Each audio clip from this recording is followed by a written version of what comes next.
तो डॉक्टर वर्षा ये बताइए, क्या स्ट्रेस भी दांत खराब कर सकते हैं?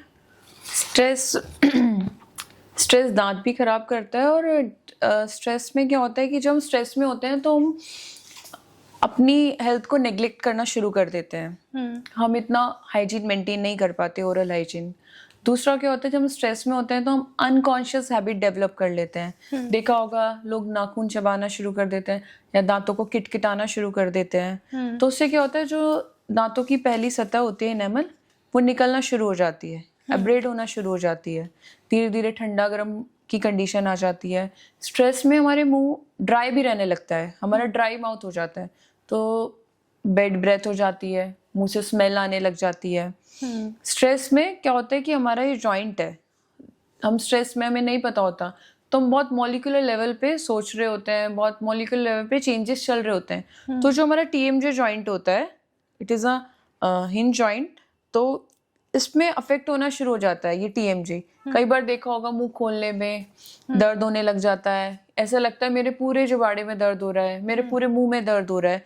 तो वो क्या होता है, हमारे मॉलिक्यूलर लेवल पे चीजें चल रही होती है और हमारा ओवरऑल जॉ दर्द करता है, पूरे मुंह में दर्द होता है, खाना खाने के दौरान दर्द होता है, हम बात करते हैं उस दौरान दर्द होने लग जाता है, और ये रेडिएट करता है। अगर हम इसको इग्नोर करते रहते हैं, फिर ये यहाँ से सर्वाइकल जाता है, आपका टेम्पोरल रीजन में जाता है। देखा होगा कि मेरे यहाँ भी दर्द है, यहाँ भी दर्द है, यहाँ भी दर्द है।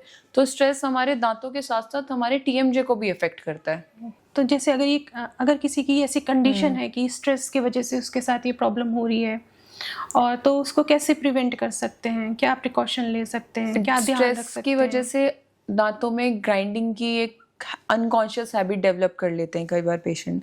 तो ऐसे केसेस में क्या करते हैं, नाइट गार्ड होता है, दांतों का एक कवर होता है ट्रांसपेरेंट, तो हम उसको रात को, एक्चुअली क्या होता है, जब स्ट्रेस में होता है, स्ट्रेस में कोई भी इंसान होता है, तो वो अनकॉन्शियसली कोई हैबिट डेवलप करता है, तो उसका कंट्रोल नहीं होता उस पर। ठीक है, तो एक नाइट गार्ड होता है, उससे क्या होता है, दांत आपस में रब नहीं करते, दांतों को ग्राइंड नहीं हो पाता, वो एक बैरियर की तरह काम करता है। उसको वो पहनना होता है, और जब खाना खाने के दौरान या फिर कहीं बाहर जाने के दौरान उसको निकाल दो, और वो आपके दांतों को रबिंग, ग्राइंडिंग, जो आपने स्ट्रेस के दौरान जो हैबिट थी उसको, आजकल देखा गया स्ट्रेस तो है ही, बट लोगों की कुछ हैबिट्स हैं, जैसे टबैको चूअर्स हैं, स्मोकिंग करने लग जाते हैं लोग स्ट्रेस में, तो उससे भी हमारा जिंजाइवा, हमारा गम्स, हमारा मसूड़ा, हमारा पेरियोडोंशियम, हमारे दांतों की हेल्थ को डिस्ट्रॉय करता है। हमारा मसूड़े लूज होना शुरू हो जाते हैं, ब्लीड करना शुरू कर जाते हैं, हमारे मसूड़े रिसीड करना शुरू कर जाते हैं नीचे की साइड।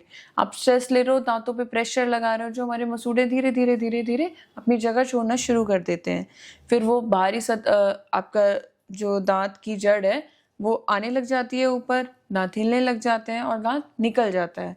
तो स्ट्रेस, स्मोकिंग और हमारी जो अनकॉन्शियस हैबिट्स हैं, जैसे दांतों को किटकिटाना, कि बहुत सारी हैबिट्स ऐसी हैं जो हमें पता नहीं चलता, बट धीरे धीरे धीरे धीरे हमारी ओरल हेल्थ को खत्म करते चले जाती हैं।